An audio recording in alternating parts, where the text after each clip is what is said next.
Hello, boxing fans. Scott Knipe here. Welcome to another edition of Real Combat Media Radio Interviews. Derrick "Smoke" Gainer was born and raised in Pensacola, Florida. The good friend of Roy Jones Jr. sat down with Chris Ercola from Real Combat Media to discuss his life and boxing. In 2000, he defeated Freddie Norwood to win the WBA featherweight title, and he successfully defended it 4 times before losing to the great Juan Manuel Marquez. Throughout his career, Smoke has fought many great fighters. Diego Corrales, Kevin Kelly, and Chris John are just a few to mention on his dossier. Real Combat Media Radio extends a word of appreciation to Derrick Gainer for taking of his valuable time to share of his life and his boxing career. I was born in Pensacola, Florida, 1972, August 22nd, 1972. And tell me about your home life. Well, I was raised by my mom, single mom. I had 2 sisters. One of my sisters, I always say that she actually taught me how to fight. Roy Senior and Merck, they showed me the game, boxing game, but my sister Trina showed me how to fight. I mean, I had to learn how to fight. She was pretty much a bully. She bullied me a little bit until I got a little bit bigger, man. I was able to, deal with her. So, growing up being a small kid, man, my sister took advantage of that. And what kind of neighborhood you live in? I grew up in the projects, man. It's called Pensacola Village, known as PCV. But I grew up out there, man, and it was a tough place to live, man. Everybody, got along.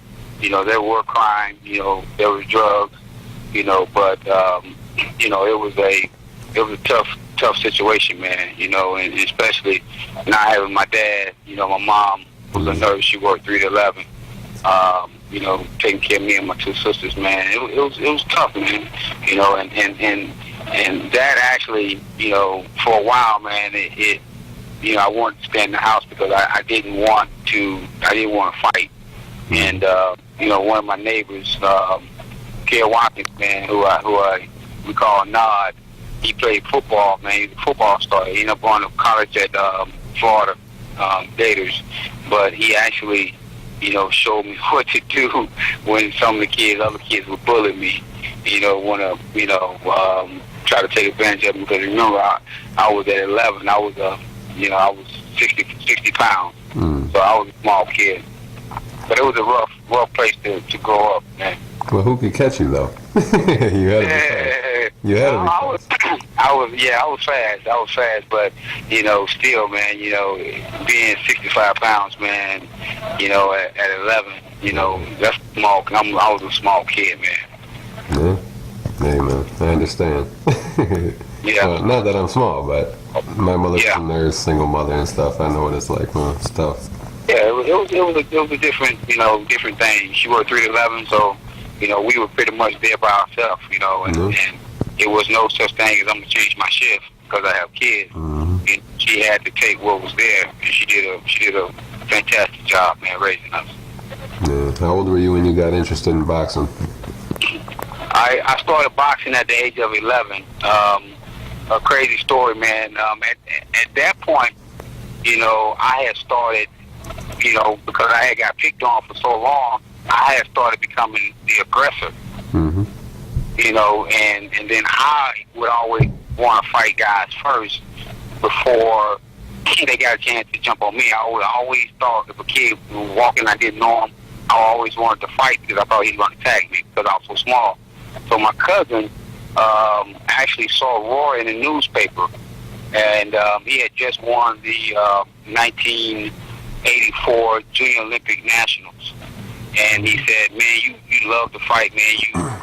We should go to the gym.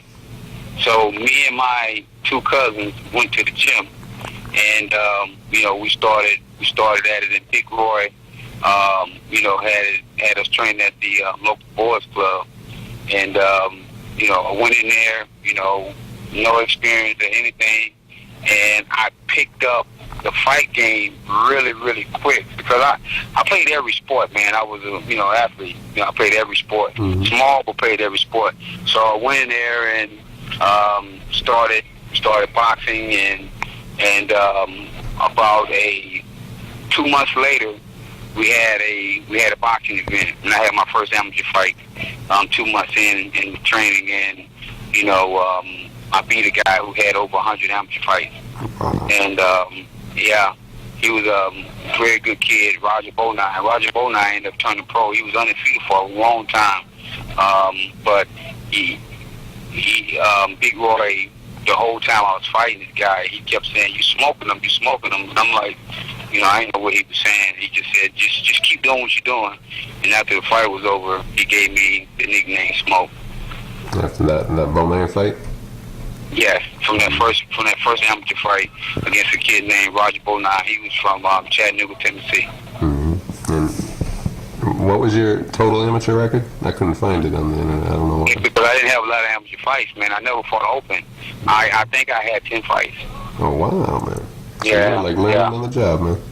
Right. I only had 10 fights, man. So you went to a gym at like 11? Yes. And you didn't have an amateur fight. Why is that? Well, I was doing a lot of junior.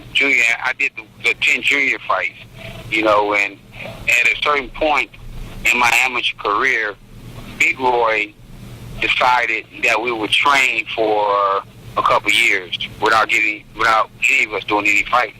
Mm-hmm. So he called his school. So he took all of us back to school, and then during those times, we would go on trips. But remember, I was so small that it was never really nobody at those events for me to fight. Mm-hmm. So I couldn't really get a lot of experience. And then once I stepped up and I was 14, I ended up going to the regionals at the Silver Gloves regionals, and I fought a guy, and I was disqualified. In that event, the guy, I hit him with a body shot. He went down, said a low blow, that disqualified me. So I didn't really get a chance to do a lot of amateur fights, and then I took off. I took off boxing for about a year, maybe a year and a half, and then I turned pro. And what made you decide to turn pro? What happened? Well, I had actually I thought I wanted to be a street kid. I turned left, and I wanted to hang out with my friends and stay around and not do anything. And I almost blew my career. Everything that I wanted, I almost lost on a simple ride in the car with some friends when I know I didn't have any license, they didn't have any license, but I thought it was a friend of his family member's car, and they jumped out of the vehicle. And I was stuck, pretty much holding the bag, with the vehicle. And, I was, I got took home because I was a juvenile. And, from that point going forward, I knew that I had to get myself together, so that I wouldn't, get in any trouble. And I did so. So, I ended up, turning pro. Big Roy thought it was best that I turned pro because of my style, was more suited for being a professional fighter than it was for being an amateur fighter. Because, back in the amateur days, back during that time, guys just threw punches. They judged it on pretty much who threw the most punches. Mm-hmm. And I have never been that type of fighter. Mm-hmm. I've always tried to take guys up with punches and fought my own way, my own style. So he turned me pro at 17. Mm-hmm. And you remember who you turned pro against and what the day was and what the outcome was?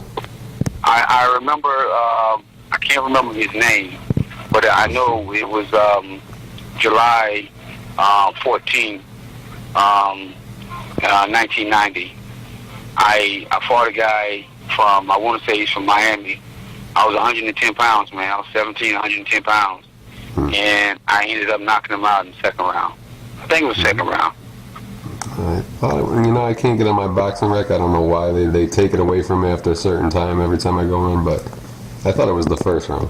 I thought It may have been the first round. Yeah. Yeah, it was the first round. It was the first round. Yeah. It was the first round. So nice start, man. Yeah. And how'd you feel after getting your first win as a pro? I felt great. The only thing that hurt me was when I got in the back, man, and I realized what my check was. You know, I was under the impression that I was rich. You know, and when you feel you consider yourself a professional athlete, you know, I didn't realize that I was only gonna go home with $300 minus the 33% that was taken out of my purse, and then on top of that, the other fees that was coming out of my purse, I went home with $130 on my first pro fight. You know, so I was kind of like, man, what did I get myself into? Yeah. You know, I just couldn't believe the fact that that's all I received, man. You know, so the fight itself was great. I mean, I loved it, man, but I just didn't feel like I could make a actually real living and provide for myself off of what I was getting at that point in time. Yeah. That's depressing when you got to give other people money. When you most definitely so. Most definitely so. Yeah. Well, then in your third fight, you had your first loss against Scott Phillips. What happened in that fight? Well, Scott Phillips, man, was actually, he was a much bigger guy. If you look at his record and you look at the guys he fought, we had lost our license, man, in the state of Florida, the commissioner, because Roy fought a guy who was not the guy he said he was fighting. He was they called it an imposter fight. So Roy fought a guy, he knocked him out. So what they did, they took away the license here. So they were trying to get me an opponent. He had previously fought a guy from my team, and he lost to the guy. But the guy fought at 140. He normally fought, I think, 140. So they couldn't find a guy for me. I felt like I could beat anybody. And then on top of that, like I said, I got paid $130. I requested to go up to 6-round fight so I could make more money. Because I couldn't, what could I do with $130 again? So I went up, fought a bigger guy, and requested more money. And he just out-hustled me. He wore me down, but quite honestly, I felt I won the fight. And he felt I won the fight. But it was here in my hometown. It was close. He won the decision. I ended up sparring with him after that. I punished him in sparring because I wanted him to know that he really couldn't beat me. But, I learned a lesson. I realized that I can't, in being a professional athlete, there's a lot come with that. And you also have to stay in your lane. You can't go outside your weight class and challenge a guy unless you're really physically and mentally prepared to face that guy. And I wasn't prepared to face a guy at that point in time with his record. He had a lot of fights. He had been in there with a lot of guys, and he was a much bigger guy. So, I learned my lesson about fighting a bigger guy at that point in time. How'd you feel like after that, or like directly after that? You remember how you felt? I felt horrible. There was always this thing that me and Roy had. We would always say to each other, we're going to put our undefeatedness on the line. So I felt bad because I couldn't say that to him anymore. And we always would pray with each other, and we always say we're putting our undefeatedness on the line. It's a little thing that we would always say to each other. And then, so I think after I lost,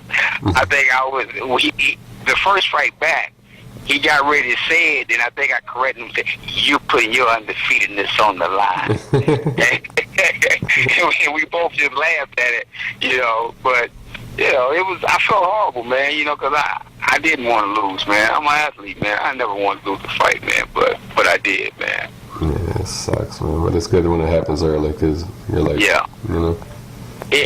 helped me. It helped me. It really did. And I know this is, off of the subject, but what I've said to people, I never wanted Roy to lose, but I wish he had lost early if he was going to lose.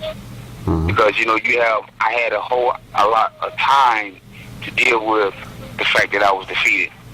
And I knew that meant that I had to make adjustments and make change. But when you go forever and ever, just dominate, when you lose, later on when you older, man, I think it can play with your mind a little bit. I swear to God, I was just going to say that to you. That's crazy. Yeah. I didn't even think you were there yet. But yeah, most definitely. You age better. When you get older, you can deal with it better, with everything. Yeah. Yes, most definitely. Yeah. Then you went on a nice winning streak. You won like 10 in a row. And then you lost for the second time against Greg Torres. What did you think after that loss? What happened there? Well, Greg Torres' fight was one of those fights, man, where, you know, I say this, and the only way for you or anybody to understand is that you have to watch the tape. When I fought Greg Torres, I fought him in New Jersey. Greg Torres, he caught me at the right time. My mind was not on Greg Torres. My mind was on Roberto Garcia. I had that fight set. I was on a promotional tour with Roy, promoting that fight, Roberto Garcia. I got in the fight with Greg Torres. Everything was going smooth.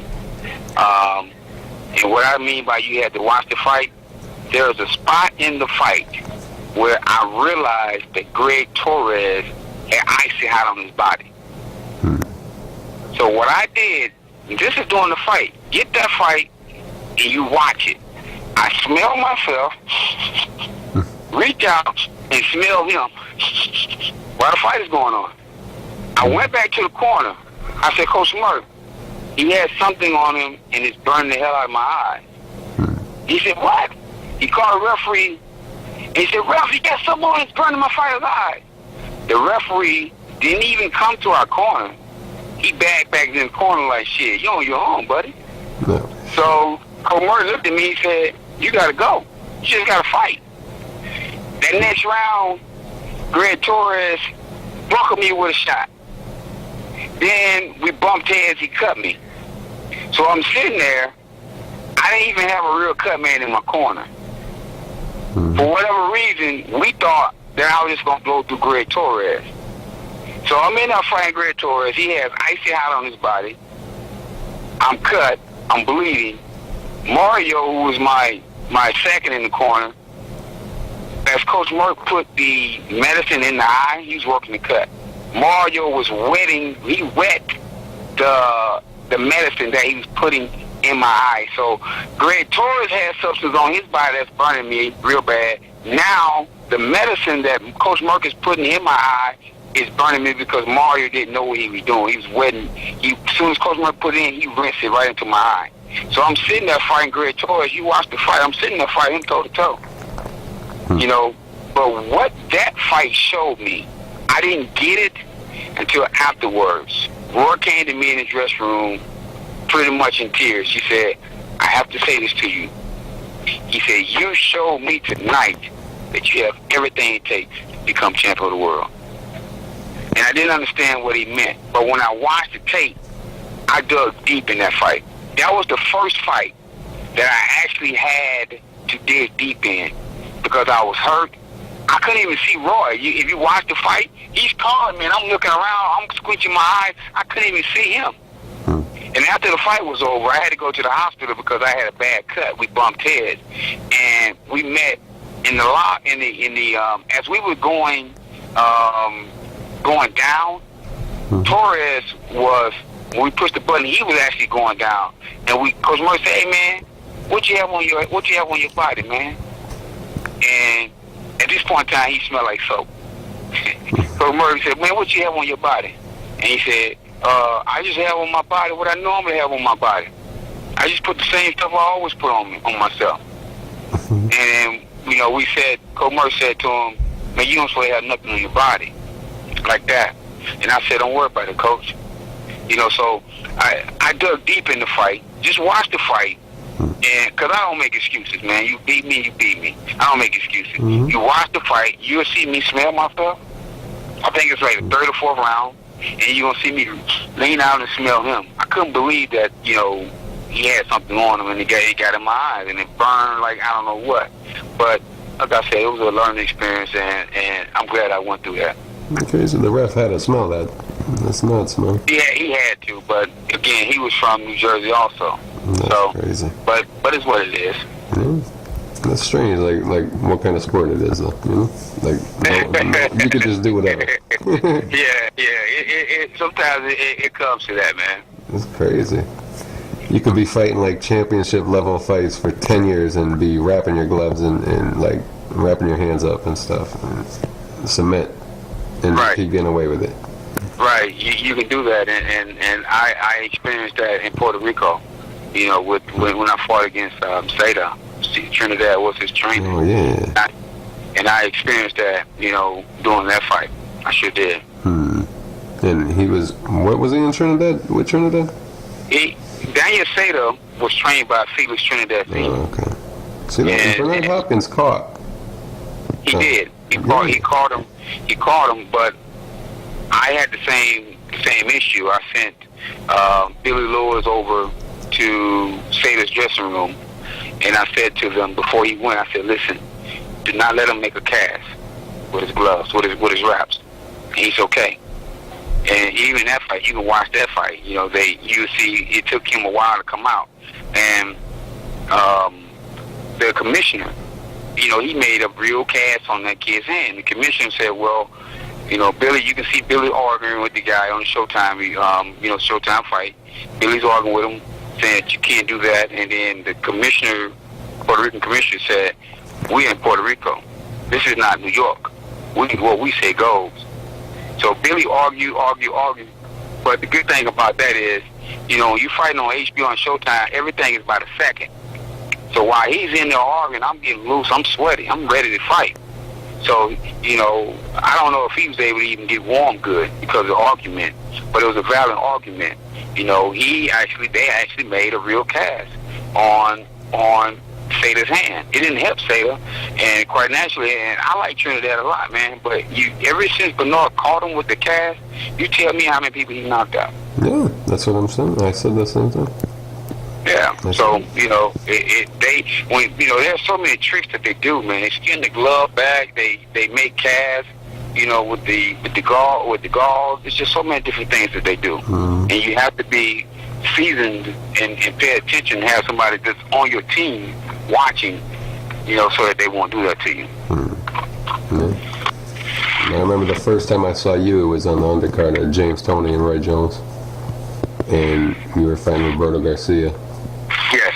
And like before, I thought you looked like you had like at least 80, 90 amateur fights. I thought you just had a lot, and I thought you were like still fighting, because after this fight you got more aggressive, you know?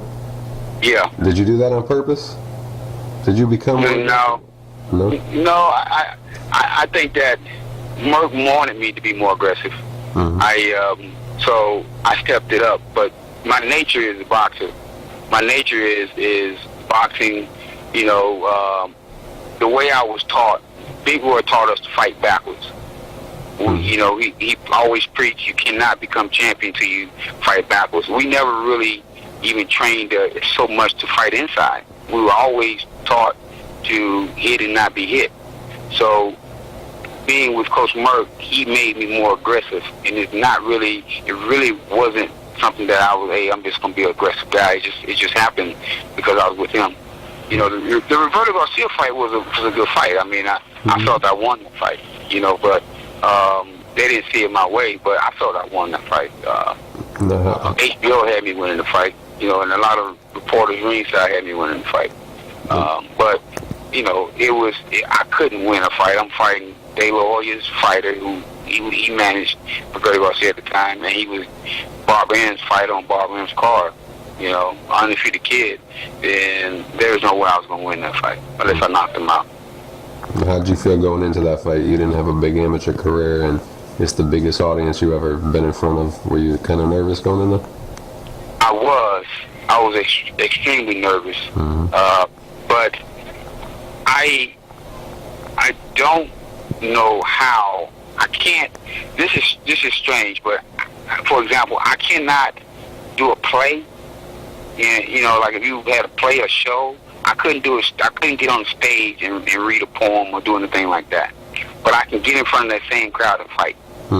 So me getting in the fight with Roberto Garcia in front of that large group of people, it didn't bother me. I felt like I belonged there. I felt like that was a fight that I could win. And I didn't know anything about him other than he was 16, I didn't know him. And I didn't even watch tape on him. So I most definitely felt like I belonged there. And I knew that from what I was told, he had a bigger amateur background than I did. Mm-hmm. Yeah. And why were you nervous then? You were nervous about the fight?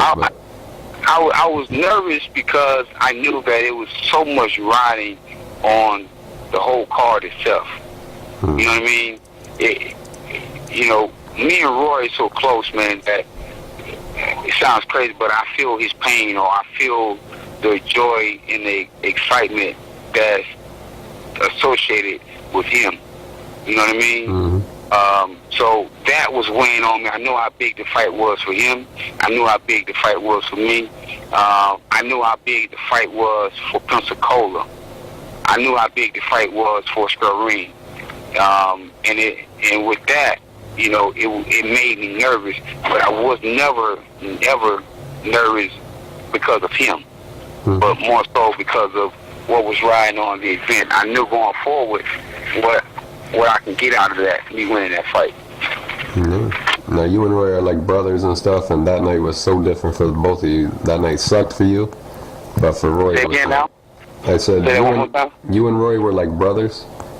Yeah. So that night kind of sucks for you, but was great for him. So how did you feel at the end of the night after it was all over? You know what, man? It felt the same, to be honest with you, because I didn't think I lost the fight. I was promised a bonus for winning the fight. Mm-hmm. I still got my bonus. My team thought I won the fight. So, I had the loss on my record, but at the same time, it was not a problem for me because I thought I won the fight. Harold Letterman had me winning the fight. So, he's a real respected judge, and, I felt I won the fight. And I had my hero, man, watching ringside, man, which was Sugar Ray Leonard, man. He was sitting there and he was talking to me through the fight, man. So he thought I won the fight. So, man, I was not even concerned about that at all. What was Sugar Ray Leonard saying to you? What did he say? He was cheering me on, man. He was cheering me on. He was just, he was telling me, throw more punches, be more aggressive. I shuffled once. She stood up and clapped. And we actually, it was kind of like we were communicating without communicating. You know what I mean? I'm looking at him smiling. He's looking at me like, because we were part of his little boxing team at one point. He was here in town, so I've been knowing him for a couple of years and have a good relationship with him. So he was happy to see me on that stage. That's cool, man. That's like an awesome story right there. yeah, most definitely. And then you fought. Let me see. Hold on. You fought a way more experienced guy in Harold Warren in your next fight? Yeah. What was it like fighting Harold? That one had to be, honestly, man, Harold Warren had to be the toughest guy to date that I've ever faced, man. He's 5'2.5". Yeah. I mean, and at the same time, I believe that was one of my best performances of my career.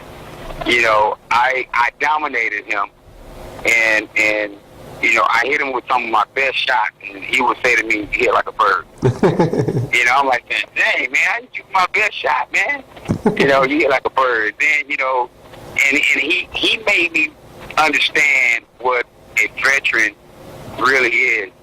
And he was hitting me with shots, man, that the referee couldn't see. He was beating my hips. He was beating my thigh. I have pictures from that fight where punches are landing. His glove is on my thigh. He would get me on the side where the referee couldn't see. And he beat my shoulders. He beat my hip. And I mean, I got in the dressing room, man. I almost passed out. I'm so serious, man. And I was in the dressing room and I was trying to recover, man. I was exhausted, man. And they kept saying, man, somebody want to see you, man. Somebody want to see you. And I was like, who? They said, Donald Trump. So I'm sitting there. I mean, stop playing. So I go out. I'm serious. I go out, and you can see Trump walking to me. He got out of his seat, man, to come to me. He said, man, you may be one of the greatest fighters I've ever seen in person. I was like, what? And I have the picture, man, and my eyes are real big. If you look on my Facebook page, it's a picture of me shaking his hand. I think John Scully put it on my page. And that was from that night, man. It was a very, very good experience, man. I had a great time that night, man. How does his hair look in person?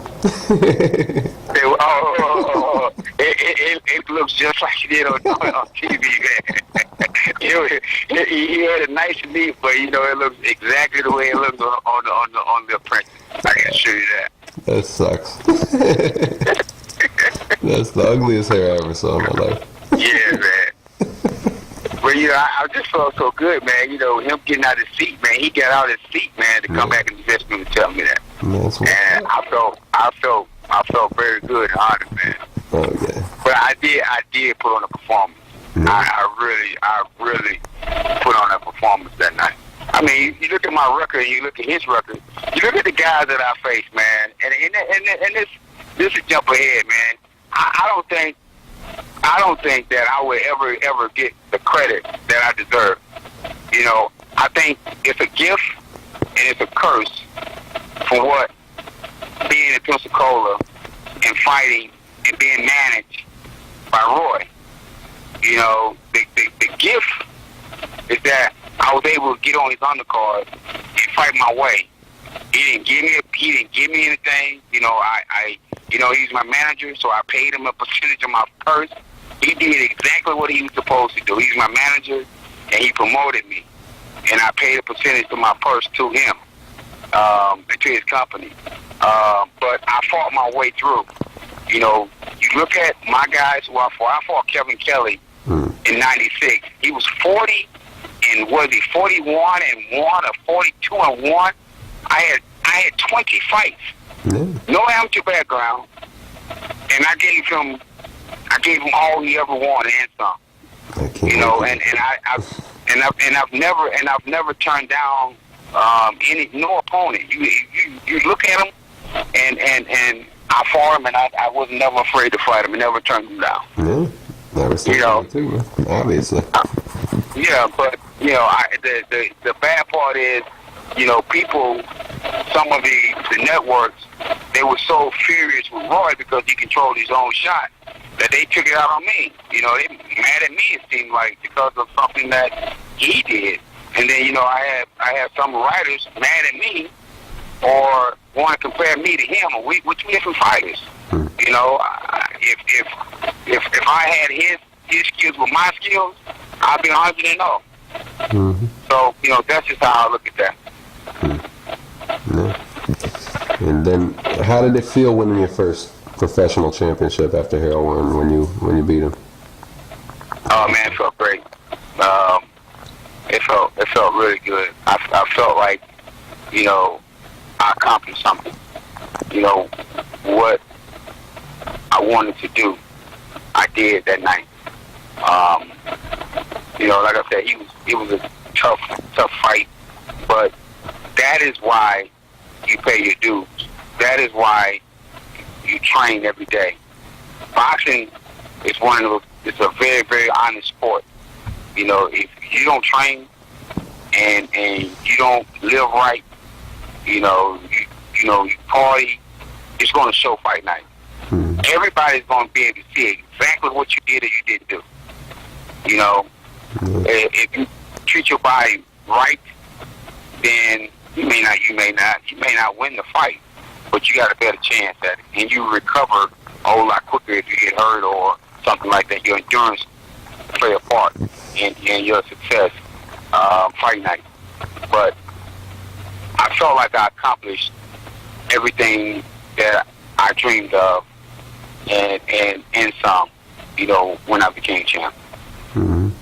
So it was like mission accomplished, then, you felt? Yeah, it was. Mm-hmm. Very much so. And then you fought James Creighton at the Garden. How did it feel fighting at the Garden for the first time? Oh it felt great. The thing about James Creighton, fighting James Creighton, I fought James Creighton with a torn ACL. I tore my ACL, though, man, playing basketball. We had a basketball team here, me and Pickup. I went to the goal, threw my ACL, came back. I played in the game. We had a celebrity game against Pernell Whitaker's team. He brought a team from Virginia down. I played with a torn ACL like a clown, young, did not really know him, and hurt my knee that much more. Got in a fight with James Creighton. Didn't know James Creighton. Hadn't watched any film on James Creighton. Come to find out, James Creighton moved just as much as me or more. So here I am fighting James Creighton with a torn ACL. Couldn't run. Didn't run before the fight. Used the Stairmaster. My first time ever using the Stairmaster. Used the Stairmaster. Fought him in New York. They had a blizzard. It was freezing cold. So of course my knee was hurting the whole time. He ran around the ring. I dropped him in the fourth round. Tore my right knuckle up. My knuckle was still damaged from that fight. So now I have a torn ACL. This guy's moving around. My knuckle, I can't make a fist. And I'm trying to get to this guy. So I'm following this guy. Can't really hit him with nothing with my left hand. Didn't knock him out, I think, into the 10th or 11th round. So, it was great fighting in the Garden, man. It was just so many different things that led me to that fight. And me getting through the fight and winning the fight was great. But he was a tough fighter, man. He had good hand speed and good power, but I overcame all that. Mm-hmm. Was that the undercard to the Roy Jones Murky Sosa fight? Is that what Yeah. Okay. Yeah. I remember that blizzard. How does it feel being from Pensacola, being in a blizzard? What's that like? Oh man, it was crazy, man. I have never in my life. Of course we don't have snow. Yeah. But we got there, man. They had tractor trailers covered with snow, and at that point in time, it's one of the worst blizzards in New York. And then the funny thing is, when we got there, it was giving us all these different rules to watch out for. They had this, they called it black ice. I think it was black ice or something like that. Black ice. All right, and all the Southerners, we didn't know anything about the black ice. So we were walking around and bam, 4 or 5 people hit the floor at the same time. It was the best, man. It was the best. Man, I got this hill outside my like maybe a quarter mile outside where my house is, and every time it snows, my car ends up doing twists down the hill. Man, that's crazy. Yeah, we only thing we have is the hurricanes, man. That's it. Yeah, that's the crazy thing there. Hurricanes. There's always something somewhere, Yes, most definitely. California got earthquakes. Yes. All right, then you the thing fought. about it, you can't. I don't think you can know. You don't know when they're coming. No, that's scary. Yeah, these hurricanes. You got 2 or 3 days to get your stuff and go. Yeah. You know what I mean? Yeah. We know when it's going to hit. We know pretty much. What area it's going to hit in. You can be prepared, but some of the other stuff, man, you got to deal with it. Mm-hmm. I find it amazing that you could tell when you're going to have an earthquake. They just say some fish, certain fish, swim somewhere. Certain way. Oh, really? Yeah, it's weird, man. I didn't know that. Yeah, fish know something. Or a certain kind of fish. I don't know what it is, but. No, I didn't know that. Yeah. Weird but true. Then you fought Javier Diaz. He fought everybody. Did you feel his experience in that fight? It was kind of quick, wasn't it? I think you knocked him. Yeah, no, I knocked him out in the second. Wait a minute, Javier Diaz. Which one is that? Javier Diaz. Where did I fight him at? I'm not even sure. I can't even get on my box right now. I'm trying to think Javier Diaz where I fought him at. That's all right. Oh, okay, yes. Yeah, that was quick. I think I fought him in California. Yeah, it was 2 rounds. 2 rounds, yeah. No, I didn't. No, I ran him into an uppercut, man, and it was lights out. That wasn't really a test. But I know he had been in there with a lot of people. But no, that wasn't anything for me. to be honest. Yeah. Then you had that classic fight with Kevin Kelly. Arturo Gatti, but unfortunately, Kevin was Arturo Gatti. Yeah, most definitely, yes. Yes. Javier Diaz. Javier Diaz was in Pensacola. I did that fight. I had just had my knee surgery. That was a tune-up fight to see if my knee was okay. Mm-hmm. That's what that was. I fought him here at the fairgrounds. Yes. And then I fought Kevin Kelly in Jacksonville. Mm-hmm. What a fight, man. Yeah. I tell you, man, I've never seen HBO make a commercial out of anything, but they made a commercial out of that fight. Mm-hmm. And I received love and hate from that fight. I had a guy here local. He came to me and said, "How you let that guy knock you out? I'd have slapped you." I'm like saying, "You guys are kidding me, man." But I also ran across a lot of people that said that was the best fight that they've ever seen. Mm-hmm. It was a great fight, man. I don't remember what happened, man, after the second knockdown. I didn't remember until after I watched the tape. So most of it, I was just fighting on emotions. I knew I was in there with the top. He was one of the top dogs at that time, man. And to be honest with you, I didn't even really know Kevin. I really didn't watch. I didn't even watch tape on him before the fight. I just got in there. I was 18-3. I got in there and I fought and faced the best guy at the time, in Kevin Kelly. And like I said, I gave him all that he can handle. Kevin, man, he's the fastest guy at that point in time that I have ever been in the ring with fighting. I sparred with Roy, but it was a little different, with 10-ounce gloves on. And he caught me with some shots that of course I didn't see him, but I didn't understand how he was able to capitalize on me. But he had so much more experience, man, than I did. And after the fight, he said it best. He said in a couple of years, Danny's going to be champ of the world. And he gave me respect, and I appreciate that. But he was able to do stuff to me that, like I said, I didn't quite understand until I got back and watched the tape. But, in that round before he knocked me out, Kevin was actually quit. He actually quit in the corner. He was like, they asked him, said, "Can you tell your eye?" He said, "No, I can't see." And he said, "Well, what do you?" I think when he said, "No, I can't see," the doctor should have stopped the fight. And the reason the doctor didn't stop the fight was because the doctor is from Pensacola, Florida.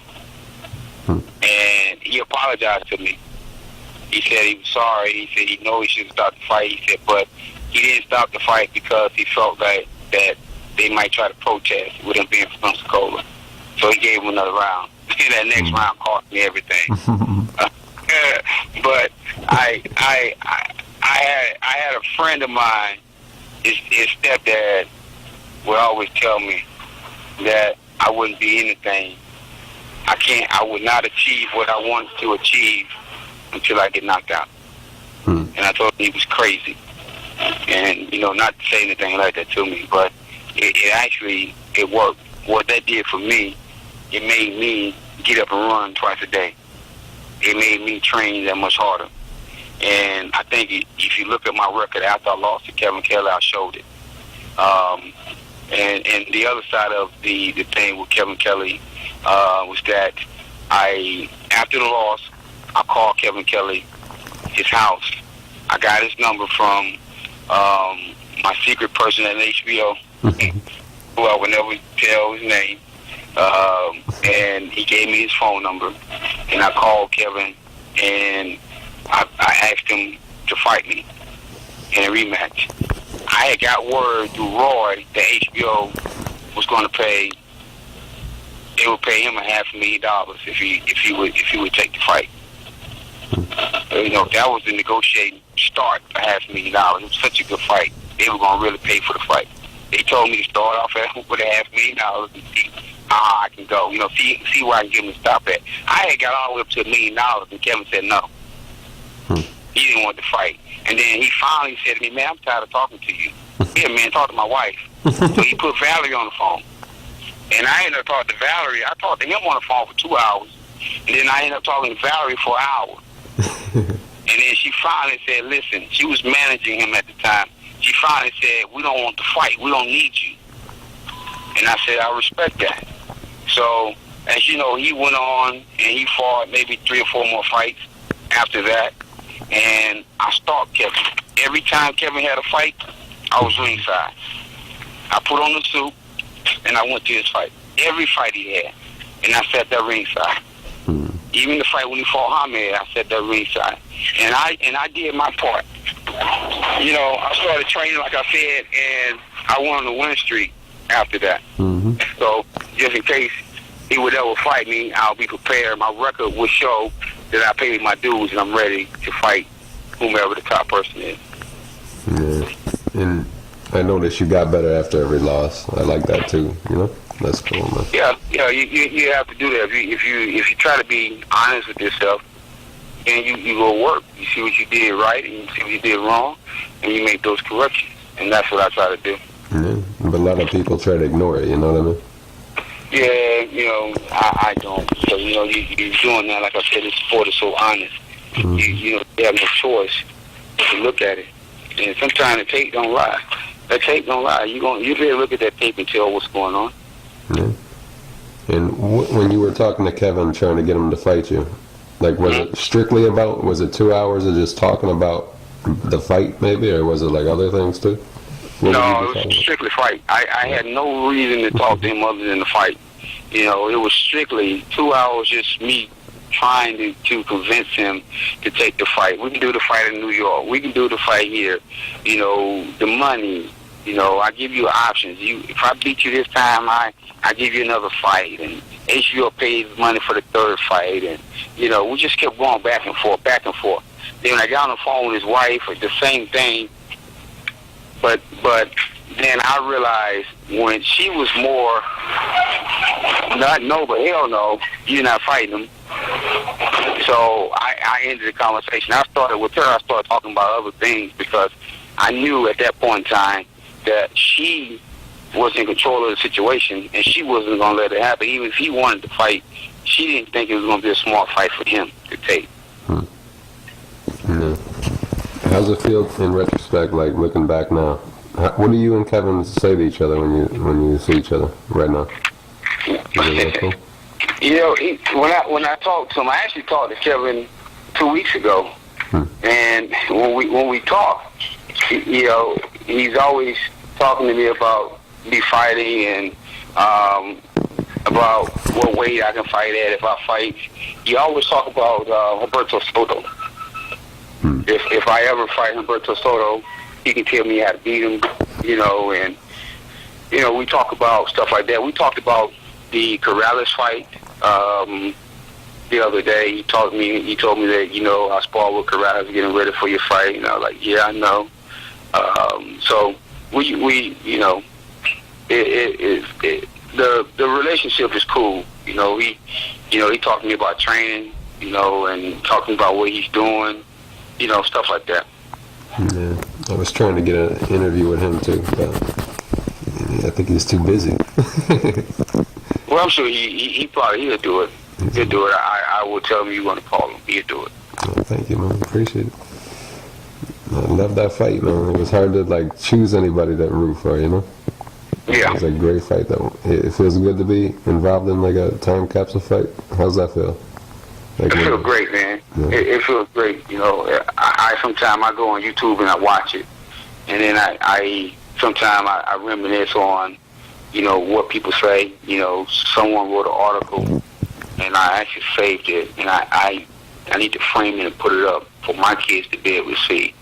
You know, one guy said that was the greatest featherweight fight ever, and I was like, wow. You know, there have been some great featherweight fights. You know, but I think he took it. He was saying it because the fight was going back and forth, back and forth. Even when Kevin knocked me down, the 6th round when he knocked me down, I came back in that same round, and I kind of could have won that round or made it a 9-9 round.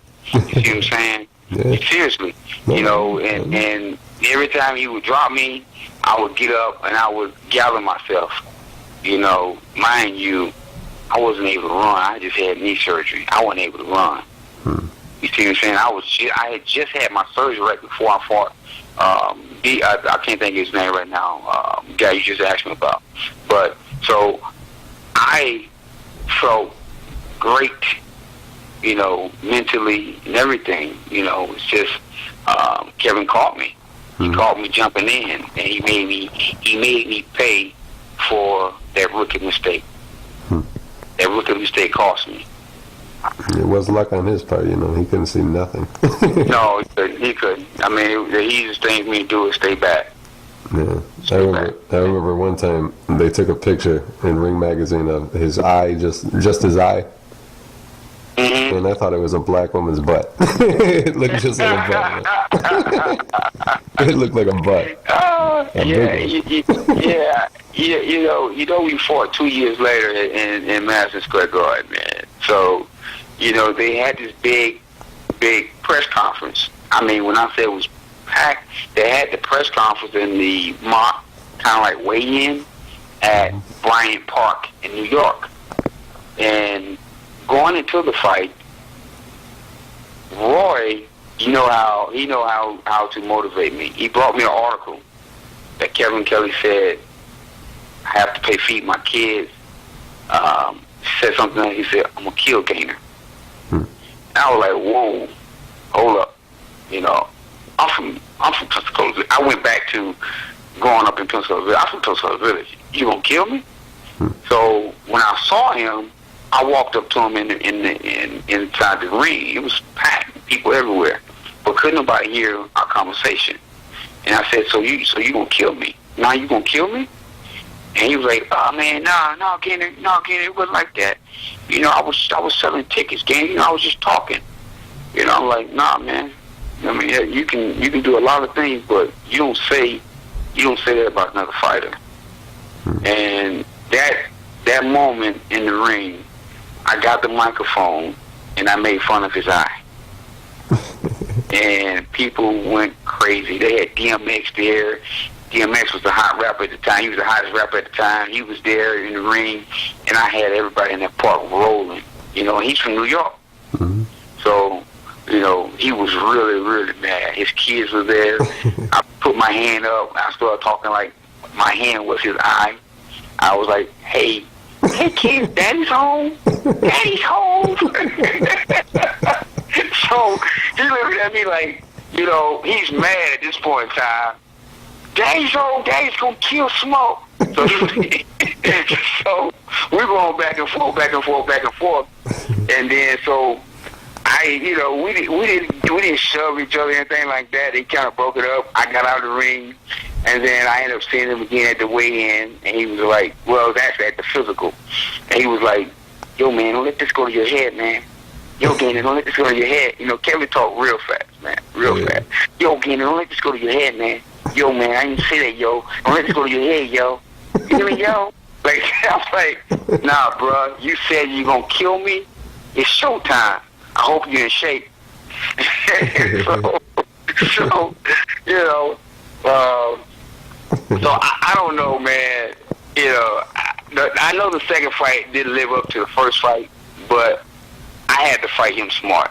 There was too much riding on me getting to that next level for me to go and trade and throw bombs with Kevin Kelly. I dominated him. I beat him easily. The judges that judged the fight that night, they tried to rob me. They had the fight 1-8. One of them had it something like only 2 points, a 2-point win for me when I dropped him twice, and he didn't win a round. You know, so it was if he had any success in that fight, they would have robbed me. You know, even when I dropped him the second time, Kevin took his mouthpiece out of his mouth, walked over to his corner, turned his back from the referee, and the referee saying, "Put your mouthpiece in your mouth, Kevin." Cole, I think his name is Cole. Mm-hmm. "Put your mouthpiece in your mouth, Kevin. Come on, Kevin. Come on, champ. Put your mouthpiece in your mouth." I'm jumping in the corner. Stop the fight. Stop the fight. It's obvious he didn't want to fight anymore. Mm-hmm. And he let him go on. You know. And again, I beat him easily. And you know, it was very emotional for me because that fight bothered me for 2 years. Well, let me ask you, how did you feel walking into the ring to that fight? Were you nervous because he knocked you out before? No. You were ready? For whatever reason, that had to have been one of the calmest walks I've ever had. I knew that Kevin couldn't beat me. I also knew that, again, I belonged. I knew that I deserved to be on that stage and fighting on that level. Despite Merchant criticizes because Raw was this and Raw was my manager, you know, this and that. But if I couldn't fight a little bit, Raw being my manager does me no good. There's a lot of fighters, elite fighters, they represent other fighters. They help their fight friends. The guys that are in the gym, they put them on their card. But if those guys can't fight, if I couldn't fight, I would have never made it to that level. Mm-hmm. The only reason I was there is because I belong there. Oh, So, good, man. yeah, so I felt like there was nothing that Kevin could do to me, you know. All I needed to do was be smart. I knew I was in great shape. Mentally, I felt great. I just felt stupid. I felt like I was I was there. I peaked during training camp at the right time. I was prepared. There was nothing he could have done to me that night. So you know, just honed in. I was there. You know, I played Phil Collins. I can feel it coming in the air. I was fight there. music. That's fight music. Yes, I was there, man. And there was nothing Kevin could have done that night. Yeah. And then I just wanted to skip back. How did you feel when after you lost to Kevin, you came back and you won the WBC Continental title? How did you feel about that? That was a very emotional night for me. I had my cousin who actually got me into boxing. That fight was in New York. Who'd you win that against? You remember? Yes. Hold on one second. Patrick Simeon. Okay. Patrick Simeon. You got it. Yes, Patrick Simeon.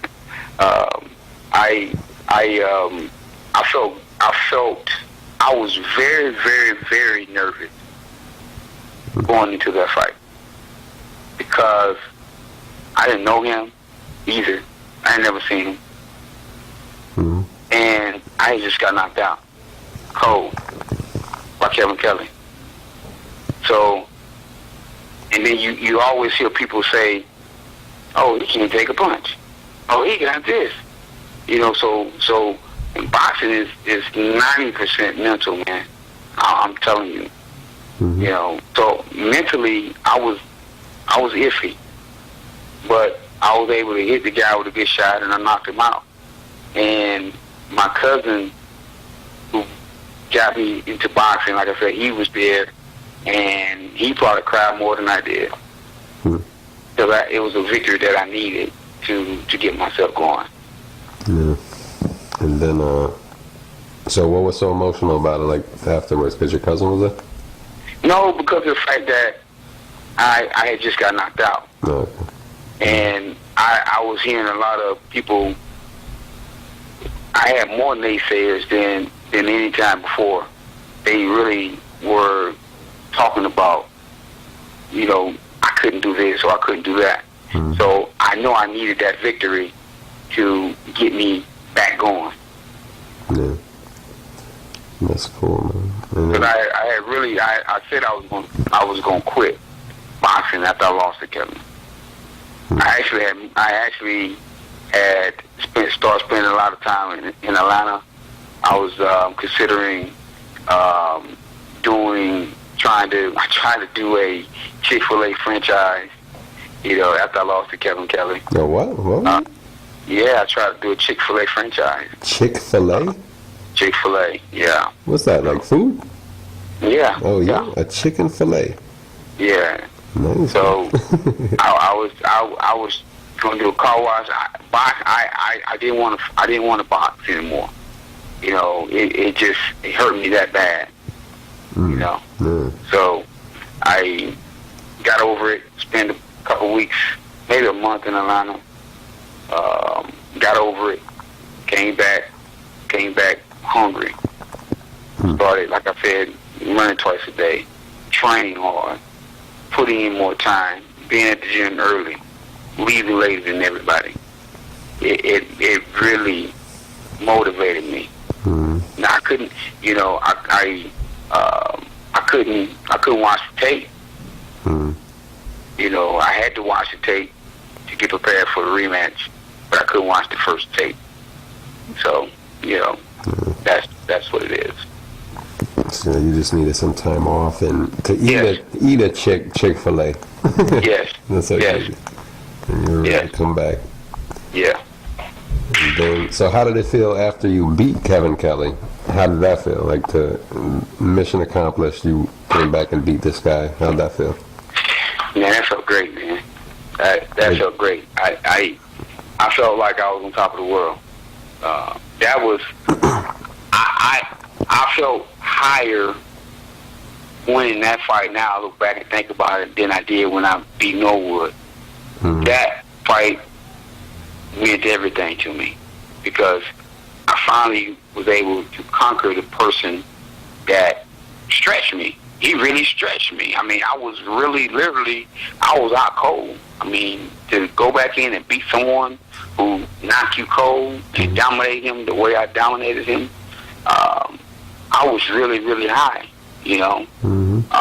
I remember coming home and just staying in my house. I couldn't even go outside for a while, man. I was just that, just that high from that victory. I cried in the ring that night. It felt really, really good. It really did. Just being able to conquer him and beat him that night was a great feeling. And what did Kevin say to you? Remember anything? No. He congratulated me, and that was it. Well, they asked me for a rematch. They asked me for a third fight that night, and I told them I'd be honored to do that. So I had agreed to do that, but I went on and went to a heavier weight class against Corrales, and I moved up in weight because no one would fight me at 26 after I fought him, pretty much. So I did agree to fight him and give him the rematch, third fight. I just want to skip back one more time. Just you could say something quick about these fights. If nothing really major happened in it, just you don't have to even talk about it if you don't want to. But what about Ulrich Jensen? What do you remember about that fight? He was a strong guy. He talked so much junk. I've never fought a guy who talked so much junk. I mean, he talked from the weigh-in, from the press conference to the weigh-in, and once I turned the heat on in the fight, he actually bit me in my chest. He bit me in my chest. I mean, literally, he bit me. He was holding on, and you can see his bottom teeth print on my chest, and I showed the referee. And I pushed him off me with my forearm, and then right as the I want to say the 10th round, Holyfield walked in and said ringside, and me and Holyfield started a conversation, a dialogue as the fight was going on. So right as I got ready to stop him, I leaned over to the ropes. I said, watch this, Holy. And I hit him with, I don't know what combination I hit him with, but they stopped the fight. And he went crazy. But I want to say from the 10th round on, me and him had this conversation going on, man. And it was just like, he was motivating me just looking and smiling. He didn't say a whole lot. You know, he moved his eyes up and down like, yeah. And I'm hitting this guy all these big shots. And I was punishing this guy because he talked so much junk. You know, so I looked at the ring, like I said, I looked back at the ring and said something to the effect of, watch this, Holy, watch this. And then the fight was over. Did you get to talk to Holyfield after? No, I didn't get a chance to talk to him after the fight. I want to say that's the night that Roy fought. Yeah, it was. Roy fought and lost to Montel that night. He got disqualified that night, so, you know, that wasn't a good night. So I didn't get a chance. We stayed in the hotel room the whole night. Actually, Roy had retired that night, actually. And a lot of people, you know, of course, don't know that, but he announced his retirement to me. And I said to him, I said, if you retire, I'll retire. I said, so how many $1 million you going to give me so I can live for the rest of my life? And he looked at me, and he's like, why you doing me like this? I said, why you doing me like this, dog? You retire, I'll retire. We gonna retire together. And he's like, man, you wrong. I said, no, you're wrong. And of course, you know, he came back and destroyed my tail, but yeah, he was done with boxing. He was so upset. Yeah, I just talked to Montel like a month ago. Oh, really? Yeah. Yeah, I saw him, man. We was flying on him. I was going somewhere, but we were on the same fight. I was going to Chicago to do the video game, and I think he was going into Chicago too. And that's when we was on the same flight. Who's that? You and who? I was going to do the video game, the Fight Night game, 2004. I was on 2003 and 2004. And I was flying into Chicago to do the shoot, and he was on the flight, and we talked briefly. Yeah.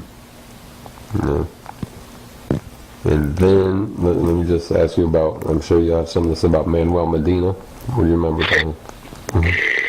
I destroyed Manuel Medina, man. Now, what I'm gonna say about Medina is that I never faced a guy who couldn't really punch. Yeah. He had no power at all. I mean, none whatsoever.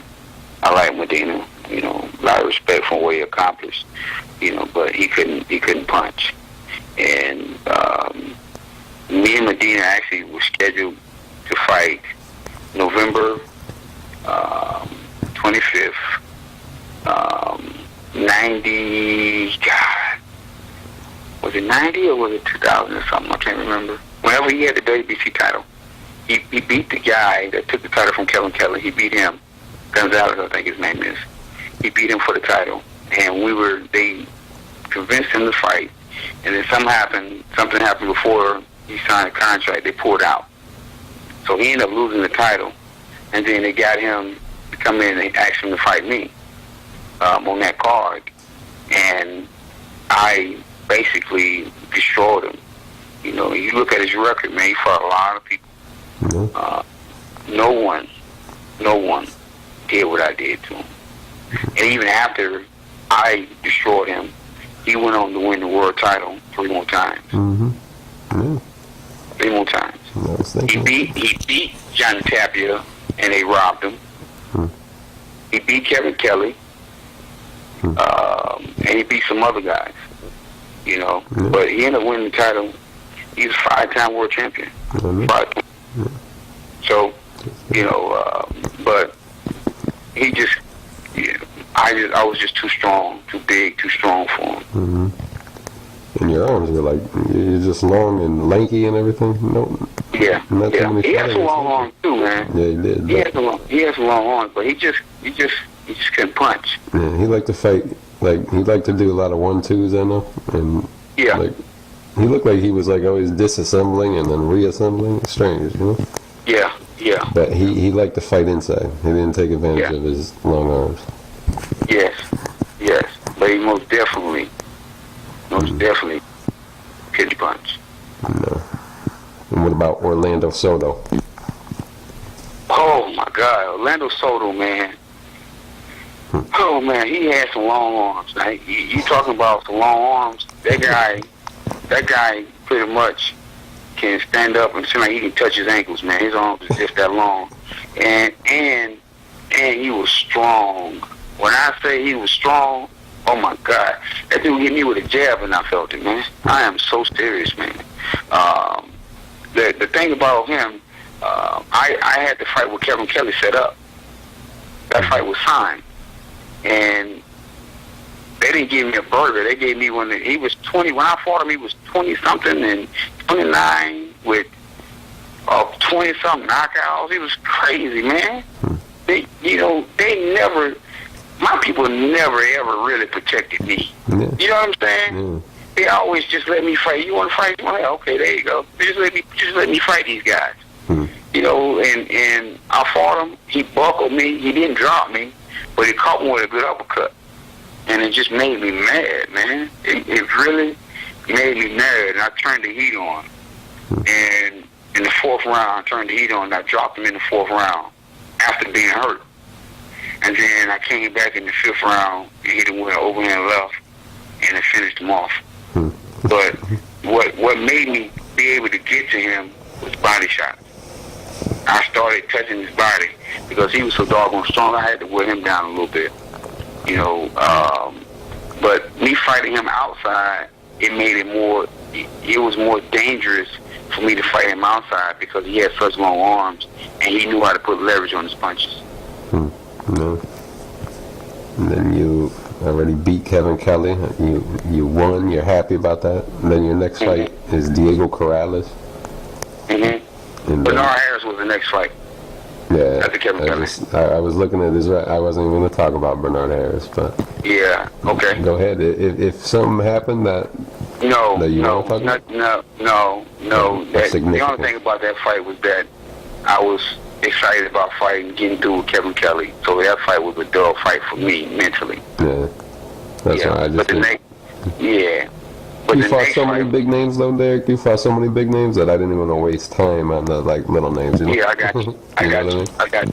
Yeah. You got too much to say. We already did too much, so much time, you know. Yeah. I'm sorry.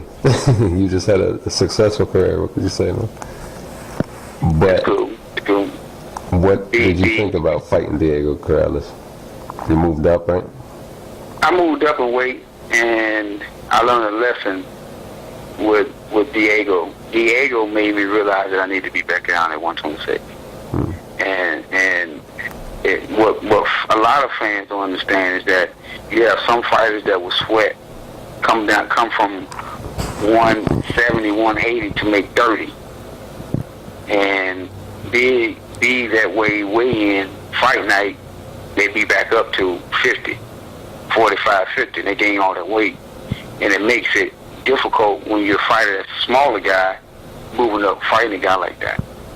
Because for 2 rounds, I dominated Corrales. I dominated him. And Corrales caught me with a hook, and he put me down. He dropped me.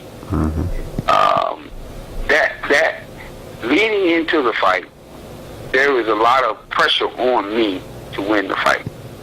And there was so many deals outside of boxing that was on that. I was working on the shoe deal. I was working on, other things because I felt that, and the company felt that I was going to win the fight. I was going to be champ of the world against Corrales. So they sitting at ringside. There were rumors that the winner would fight Floyd.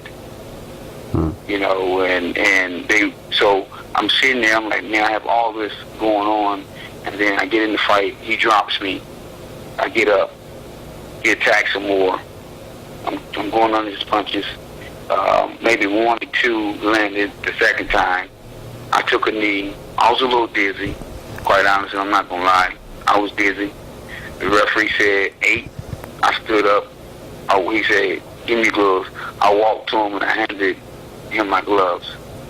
He said, are you okay? I said, I'm fine. Just as clear I'm saying it to you now. I'm fine. He said, oh, I said it's over. And I said, what, man? I said, I'm fine. And he stopped the fight. Coach Murray protest. He was upset. He wanted to fight the guy. And I told Coach Murray, no, man, it's part of the game. I said, and then I got in the dressing room after the fight was over. I had announced my retirement to Roy. Mm-hmm.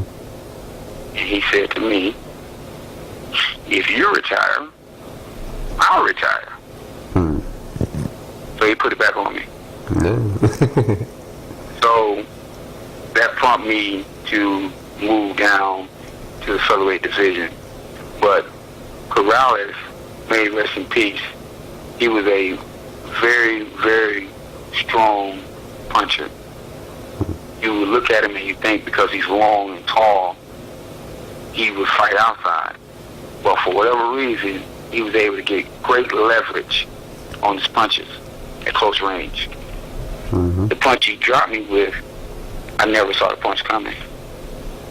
So he was able to put me down. But what a great warrior. Yeah. Rest in peace, Diego. Yes. And then you fought Lil Hagler, Freddie Norwood for the title. How'd you feel going into the ring for your first WBA championship? Yeah. I felt good. I felt really good. I really did. I felt good. I was in shape. I knew that he was strong. Vince Phillips, who's from Pensacola, he sparred. You say he was in the gym with him, he sparred with him, and he's really strong. So he advised me to do a lot of pull-ups to make sure I'm strong for the fight. I believe that fight could have been more entertaining than what it was. As far as action-packed, not the dirtiness of the fight, but action-packed. But I think once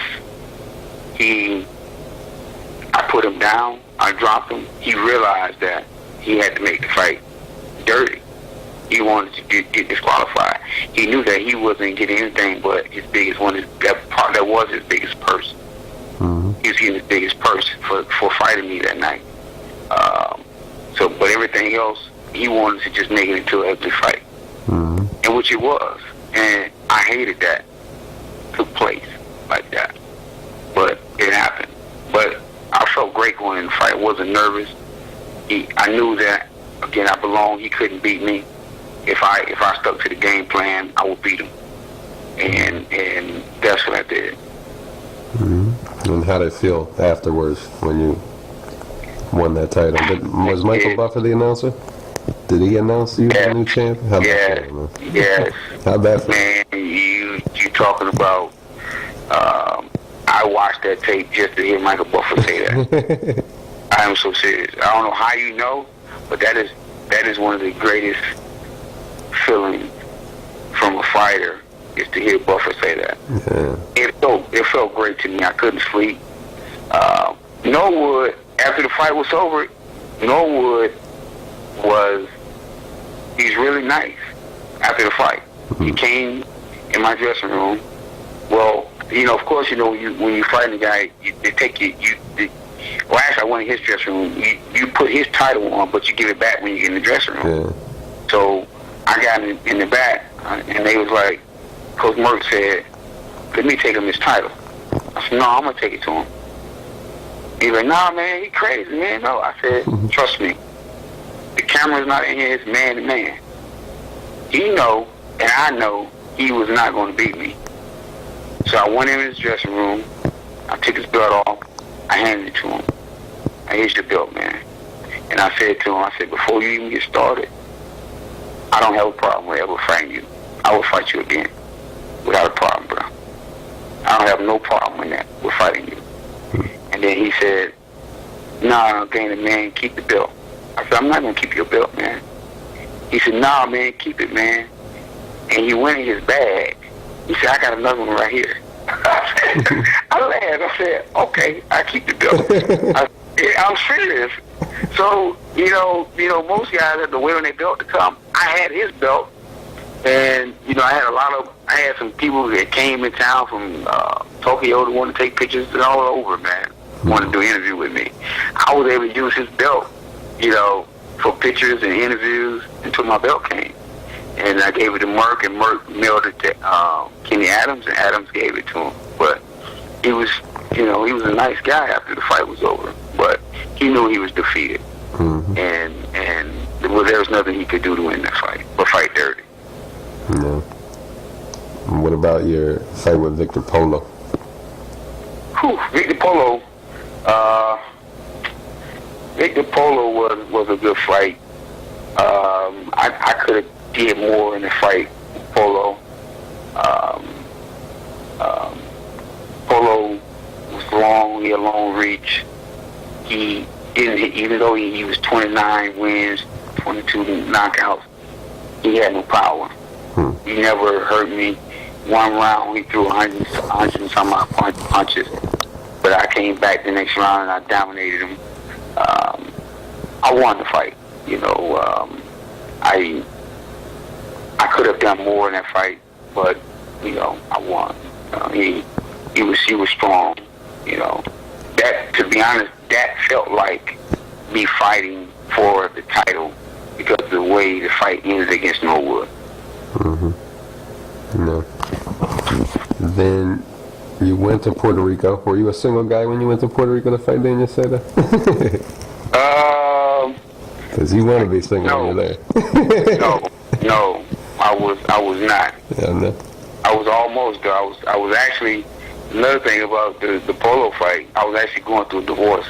So that was a trying time just getting through that fight. Yeah, I didn't even know you were married. Yeah. But when I got to Puerto Rico, my divorce was almost final. That still sucks. I just got divorced in November, man. It's rough. It's hard. It's tough. Hard, man. I couldn't even work. I couldn't work, man. I couldn't do anything. Yeah, it was a tough thing for me too, man. I can feel your pain. Yeah. Trust me. Yeah. Terrible, man. Yeah.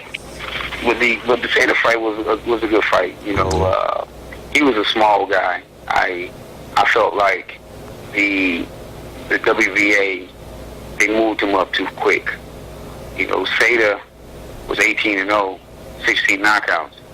I think 18-0, 16 knockouts. But the fact of the matter is he had no experience really. He did beat a former champion, and he beat Oscar Leon too. But I didn't think he was ready to fight me. And when the fight was called because of the headbutt, the WBA made him my mandatory, so I had to do a rematch. He retired. Said he didn't want to fight me. He said he needed to rethink his boxing game. He retired. They dropped him from being rated number one. Once they dropped him from being rated number one, he came back and fought against Casamayor. So it wasn't the fact that he just wanted to retire. He just didn't want to fight me. Who did he come back and fight? I didn't hear you. Casamayor. Oh, okay. Yeah. And they fought, he lost to Casamayor, but he dropped Casamayor, and Casamayor dropped him. He lost the decision against Casamayor. Yeah. And then you fought Oscar Leon. What happened with him in that fight? Oscar Leon, man, was mentally a very, very, very, very tough fight. One of my trainers, Mario, who I love dearly, man, Mario, for whatever reason, he and Roy got confused with my fight time. Now, this is a story I'm getting. They got confused with my fight time. Okay? Mario showed up at my dressing room with all of my boxing gear. 15 minutes was before the time for me to get in the ring. So we had to borrow wraps from somebody, which they ended up cutting off my hand. And once Mario came in and rewrapped my hand, HBO was under panic because they didn't think I was going to be ready to fight. So I ended up going in the ring with this guy, bone dry, not even loose, didn't get a sweat, didn't get a chance to hit the mitts before I got in the fight. And I poured a victory out, man. Roy showed up at that fight in the 8th round. He didn't get there to the 8th round. So, I'm like saying, yo, what's up with that? But he didn't get there to the 8th round. He said he got a little confused with the time. And Mario, like I said, Mario got there 15 minutes before the fight. But Oscar Leon himself, he was a gutsy guy. Once I got going, I think I started picking up around the 4th round. I dropped him twice. I clearly won the fight. But he was a tough thing. It seemed like stuff was happening. It's so much happened. Muhammad Ali said it. It's so much happened before you even get to the ring, before you dance under those lights, that can determine whether you win or lose the fight. You see what I'm saying? With me not being able to even get warmed up, and then this guy comes in, Oscar Leon, he jumps on me right away. He jumped on top of me from round 1. So, I'm sitting there fighting this guy fighting close, digging, trying to get him out of there. But I ended up putting the victory out. Was it called a draw? Or was it? No, it was called a split decision. Split decision, that's it. Split decision, yeah. I ended up retaining my title. Yeah. And then, what's it like fighting Juan Manuel Marquez? You fought him next, right? Or the next big fight? Yeah. Not like Marquez, I did nothing and he did nothing. I just got criticized more for doing nothing than he did. But he didn't commit. If I threw 5 punches, he threw 8. Neither one of us did anything. At that moment against Marquez, I knew in my heart that it was time for me to make a change in my training and my team around me. It was just that time. I felt stale in the ring. I was just going through emotions, and that was the worst fight of my life against Marquez. And I wish that I could get an opportunity to go back and fight him. I wish I could fight him again. Like I got an opportunity to fight Kevin. The thing about it is he continued to win, and I continued to get fat. You know what I'm saying? I continued to do nothing. I wasn't active. I haven't been active. So he continued to move along, move up. But he's the same fighter, man. He's the same guy that I fought. It's no difference in him. But there's a difference in me. I didn't display the better Derrick Gainer that night. But he displayed the same Marquez. But I know that I probably will never get the opportunity to change that. And how did you get treated when you went to Indonesia to fight Christian? How did they treat you there? I know what Michael Jackson felt like. I felt like a star. Wow. When I got off the plane, when I got outside, there was thousands and thousands of people out there. I'm serious, man. I felt like it was so many people that when I stepped out there, I had to run. I ran back inside. I backed up. And I was like, I told Alfred Smith, I said, "You're not going to believe how many people out there." And he was like, "What you talking about?" Because I didn't know. Man, I mean, it was thousands of people out there. It's a scene, come? Yes. Wow. Yeah. That was, for them, that was the biggest fight in Indonesia at that time that they ever had with me coming over there.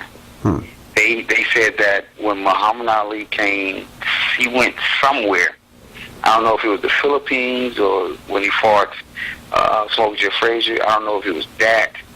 But that fight that night was the biggest fight that Indonesia has ever had.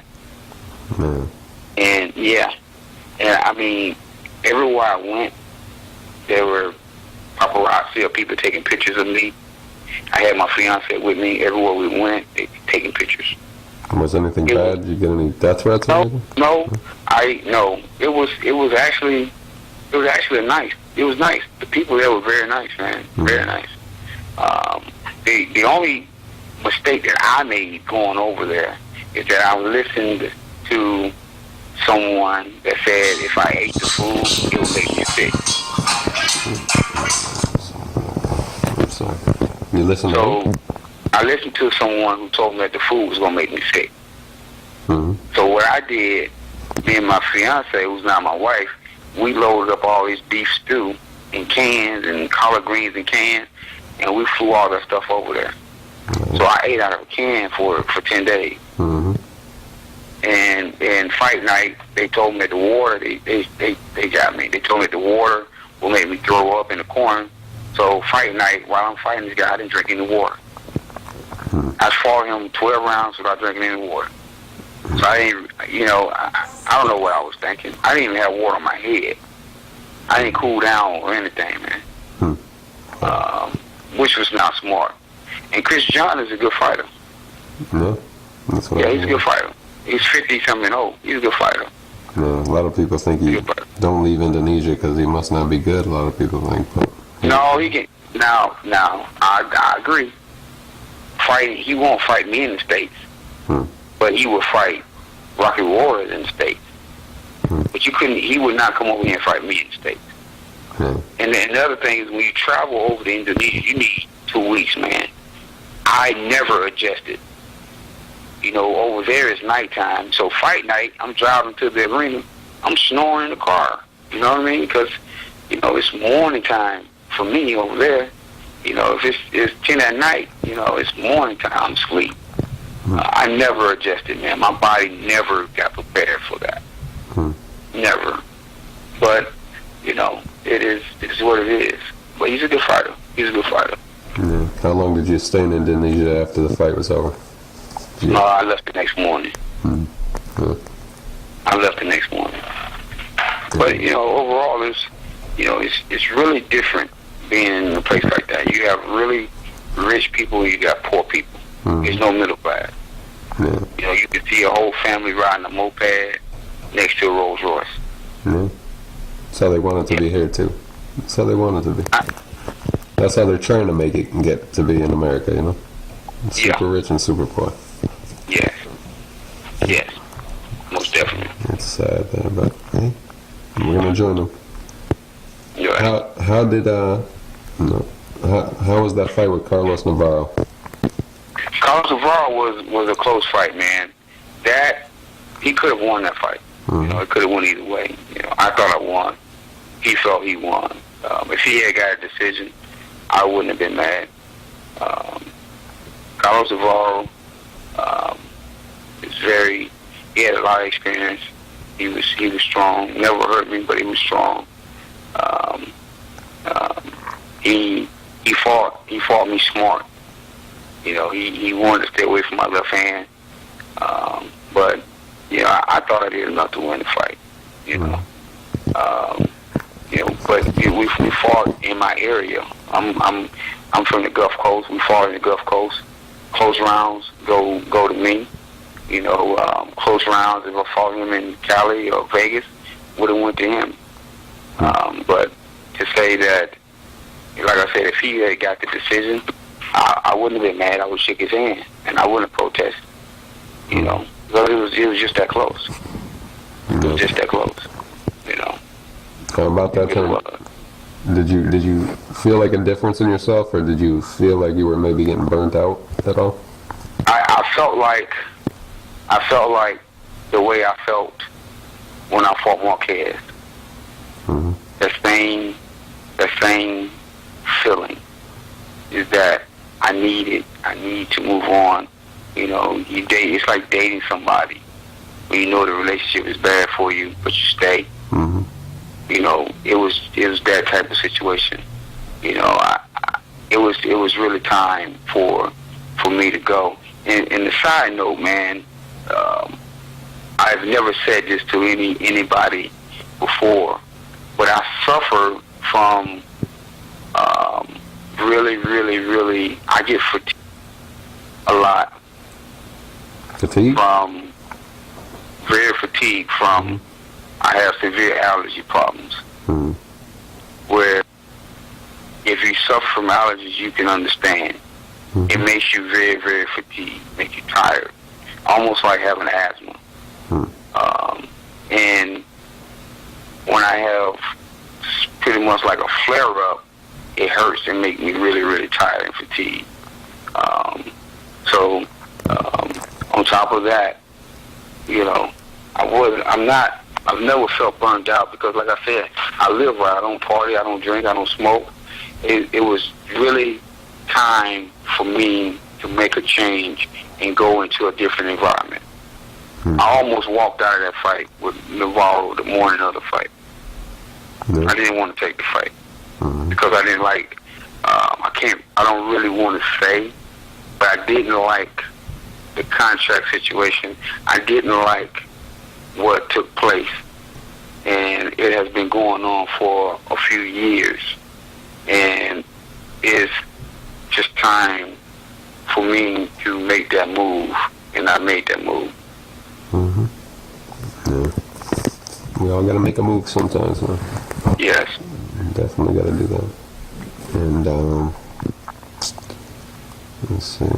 Then you had your last fight against Angel Hernandez. Mm-hmm. Did you feel like that might be your last fight for a while, or your last fight? No, I felt like I did them last.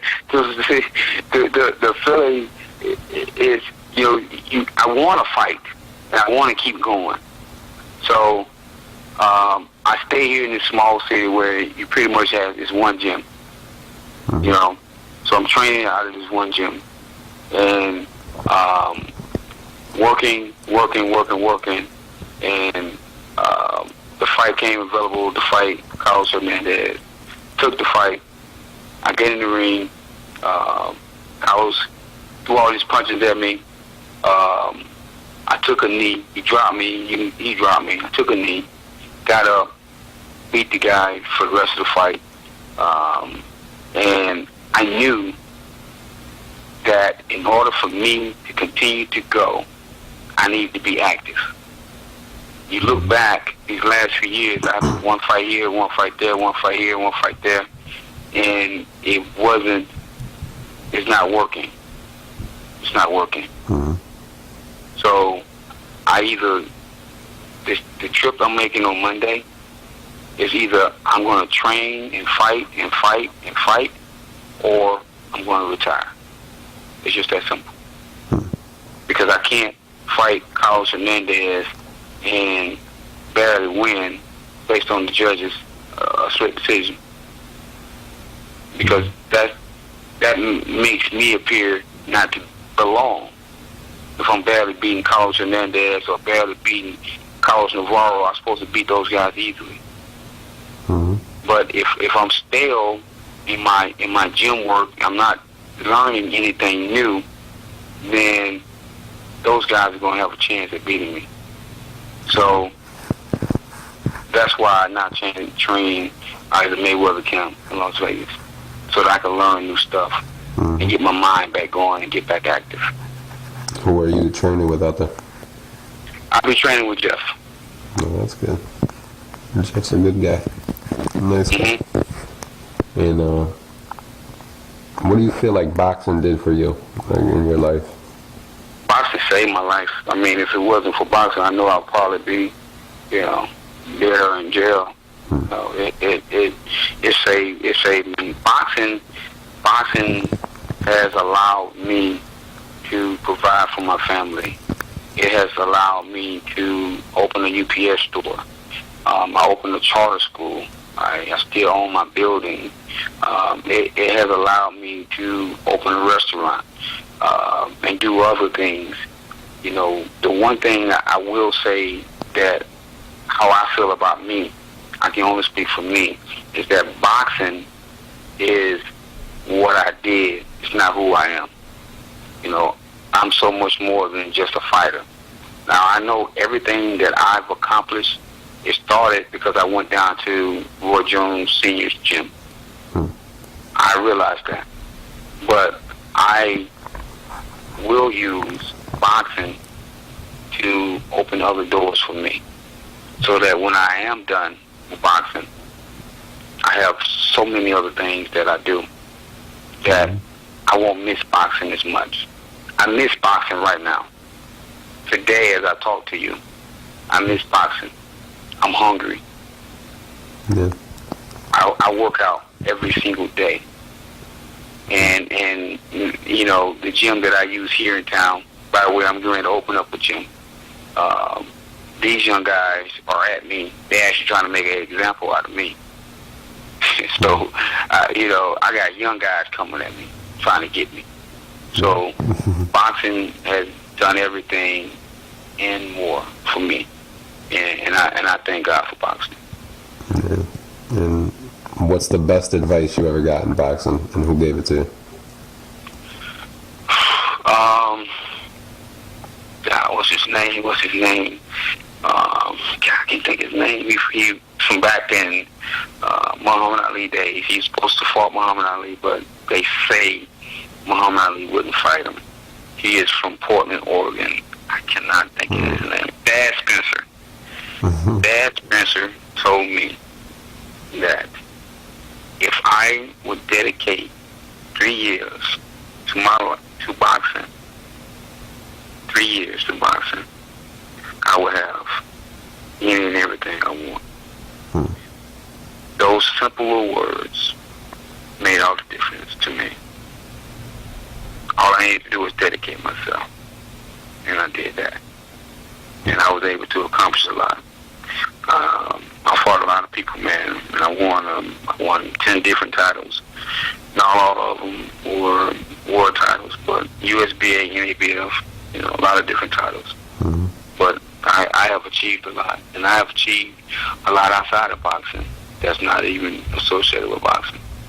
But I'm hungry to become world champion again, and that's what's going to happen. Yeah. And who's the best you ever fought to this point? Ooh, the best I've ever fought to this point. Yeah, and who did you skill-wise, Kevin Kelly. Kevin Kelly. Yeah. So, and so what have you been doing since 2010 when you had your last fight? What you been doing? Just staying busy, opening restaurants and stuff? I have a chicken wing restaurant. It's a sports bar. I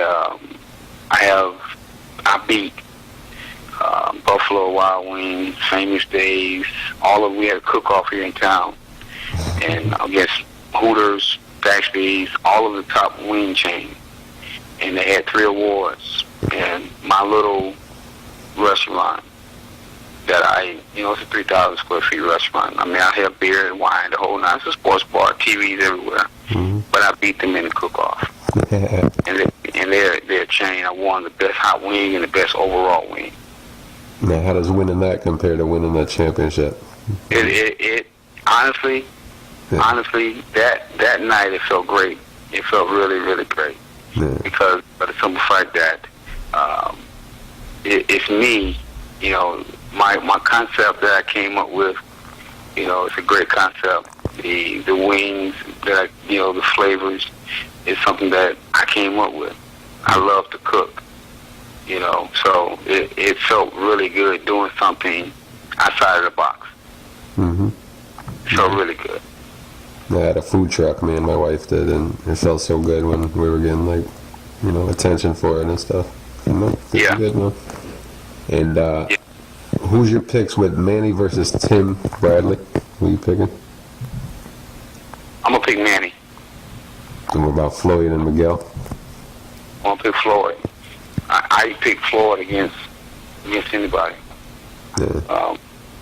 You know, right now.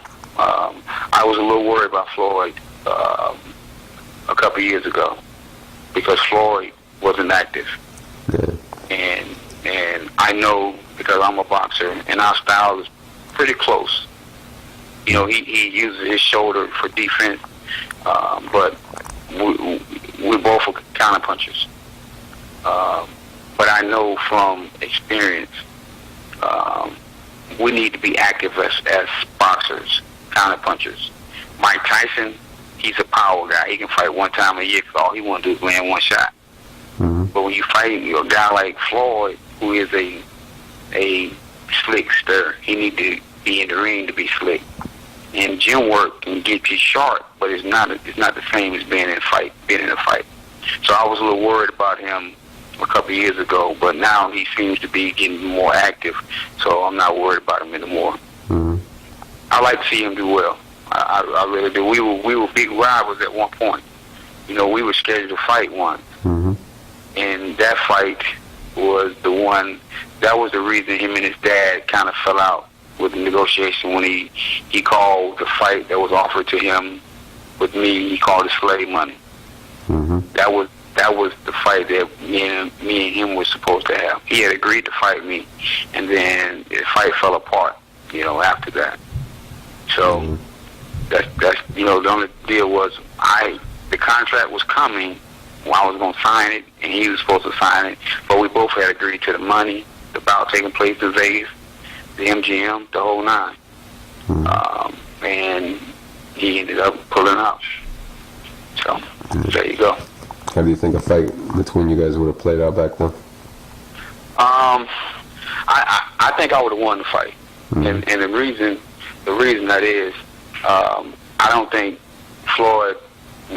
I know I would have been the fastest guy he faced, and with me being left-handed, I think that would have made a big difference in the fight. Mm-hmm. Because my punches come from a different angle. I think sometimes guys, they shoot different shots trying to get Floyd and pretty much trying to knock Floyd out down the middle. My shots would have been a little bit different. But the difference now is that he's more active. Mm-hmm. He's fighting at a heavier weight than what I'm going to fight at, and it'd be crazy for him to even consider fighting me, or crazy for me to consider fighting him at this point. Yeah. And what do you think of Bernard and Chad coming up, second fight? I like Chad in that fight. Mm-hmm. Yeah, everyone's picking Chad. I like Chad in that fight. I think that I like Bernard a lot. I think he's a crafty guy. I would like, Bernard is an older fighter, so I would love to see him win, but I just don't see him beating Chad Dawson. Mm-hmm. And I think Chad was going to win that first fight. Mm-hmm. Now, if Chad doesn't, if he doesn't get caught up in trying to kill Bernard with all his punches, then I think the fight would be a whole lot easier. But if he's trying to blow him out and not take his time, Bernard would last a little bit longer. Yeah. All right, that's it. Let's just talk quick about what's coming up next for you. Like, you realize you're like halfway almost to you'll be like eligible for the Hall of Fame. You have to start over again. I know, man. I'm just not ready to give it up. I think if I retire at this stage, I think I would regret it. Mm-hmm. And I don't want to do that. I want to get my body in shape like I'm doing every day, and go to Vegas, get outside of my comfort zone, because it's most definitely cool for me to stay in my city and just train. I know everybody knows me, but I'm going to go in Vegas and be in the gym where I have no friends. I don't know anyone in that gym, but I'm willing to go and put in the work and train and spar with guys who I don't know, and make a way and start over and get back to the top. This is what I really want to do. So this is the beginning for me. Like I said, I leave out of here on Monday morning, going to Vegas. I'm glad I got you. You'll be super busy soon. When's you got a fight scheduled or not yet? I don't have anything scheduled. I'm going out there, with my hands out. Put me on the card. I'm going to get in shape. And if there's some calls out there that I can get on, I'll be willing to do it. I'm a free agent. I'm not signed with anybody. I'll probably get a deal. I may get some offers. I'll have a couple meetings when I get out there. And I'll see what happens. Yeah, well, good luck, man. Hope to see a lot coming from you. Yeah, man, I hope so, man. In the ring by fall, you think? If I don't get anything out there once I go to Vegas, then I'm going to do a show here in September. Yeah, nice. I will promote my own show here in my city in September, for sure. Yeah. So yes, by the fall I will be had a fight. Nice, man. Nice. Congratulations, man. I'm happy for you. Thank you, man. I appreciate it, man.